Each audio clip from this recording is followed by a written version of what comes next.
MP নির্বাচিত হন 1996 সালে। নেতৃত্বে বিশাল মিছিল এসেছে, সকলকে অভিনন্দন জানাই। আপনার গেটটি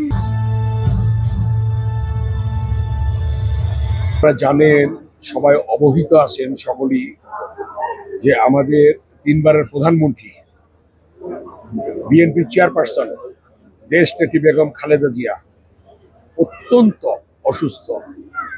তিনি শঙ্কামুক্ত নন। আজকে আমাদের যে প্রোগ্রামটা ছিল, এখানে মত বিনিময় সভা এবং সাংস্কৃতিক অনুষ্ঠান সহ বিভিন্ন প্রোগ্রাম ছিল। আমরা এই কর্মসূচিটি আজকে ঘুরিয়ে দেশনেত্রী বেগম খালেদা জিয়ার সুস্থতা কামনার জন্য দোয়া মাহফিলের আয়োজন করেছি প্রথমে, এবং সেটা করে তারপরে আমরা মত বিনিময় সভাটা রেখেছি।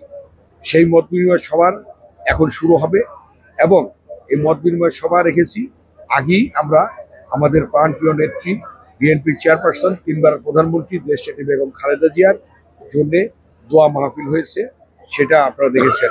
আমরা তাই আজকে আমি প্রথমেই বিএনপির চেয়ারপারসন, তিনবারের প্রধানমন্ত্রী দেশনেত্রী বেগম খালেদা জিয়ার সুস্থতা কামনা করছি, দেশবাসীর কাছে দোয়া চাচ্ছি যেন দ্রুত সুস্থ হয়ে তিনি আমাদের মাঝে ফিরে আসেন।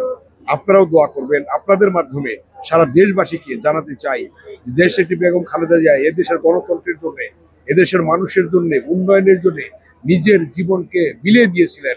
সেই দেশনেত্রী বেগম খালেদা জিয়া আজকে শারীরিকভাবে খুবই অসুস্থ। আপনারা জানেন, তার উপর নির্যাতন হয়েছিল, নিপীড়ন হয়েছিল, অত্যাচার হয়েছিল, তার উপর জুলুম হয়েছিল, মিথ্যা মামলায় তাকে সাজা দেওয়া হয়েছিল। সেই সাজায় আপনারা দেখেছেন জেলখানায় তাকে স্লো পয়জনের মধ্য দিয়ে অসুস্থ করে ফেলেছিল। আজকে দেশনেত্রী বেগম খালেদা জিয়া তারই ধারাবাহিকতায় আজকে অসুস্থ হয়ে পড়েছেন। আমরা তার আরোগ্য কামনা করি এবং তার জন্য আপনাদের মাধ্যমে সারা দেশবাসীর কাছে দোয়া প্রার্থনা করছি। আজকে আপনারা জানেন, আমাদের এই মত বিনিময় সভায় আমাদের নেতৃবৃন্দ সহ এখানে এই ভাকুরতা ইউনিয়নের তথা এই 1 নম্বর ওয়ার্ডে নারী পুরুষ সকলেই এখানে এসেছেন এবং সকলেই বক্তব্য শুনছেন।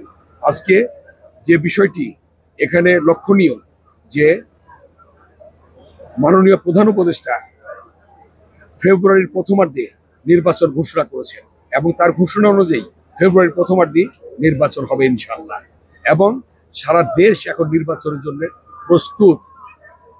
আজকে প্রধান নির্বাচন কমিশনার গতকাল ঘোষণা করেছেন যে ডিসেম্বরের দ্বিতীয় সপ্তাহে তফসিল ঘোষণা হবে।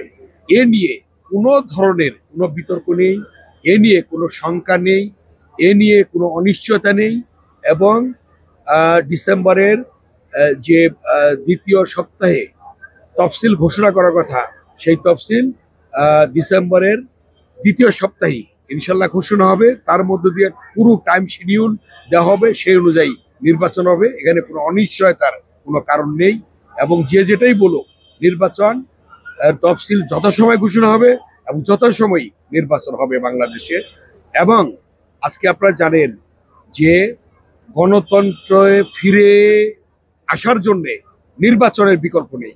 অতএব গণতন্ত্রে ফিরে আসতে হলে নির্বাচন অবশ্যই হতে হবে, এবং নির্বাচনের মধ্য দিয়ে গণতন্ত্র ফিরে আসবে এবং দেশের জনগণের দ্বারা নির্বাচিত সরকার গঠিত হবে, এবং সেই নির্বাচিত সরকার দেশ পরিচালনা করবে। এবং আজকে যে উপদেষ্টা অন্তর্বর্তীকালীন সরকার রয়েছে, মাননীয় প্রধান উপদেষ্টারা তারা নির্বাচিত সরকারের হাতে, রাজনৈতিক সরকারের হাতে ক্ষমতা হস্তান্তর করবেন।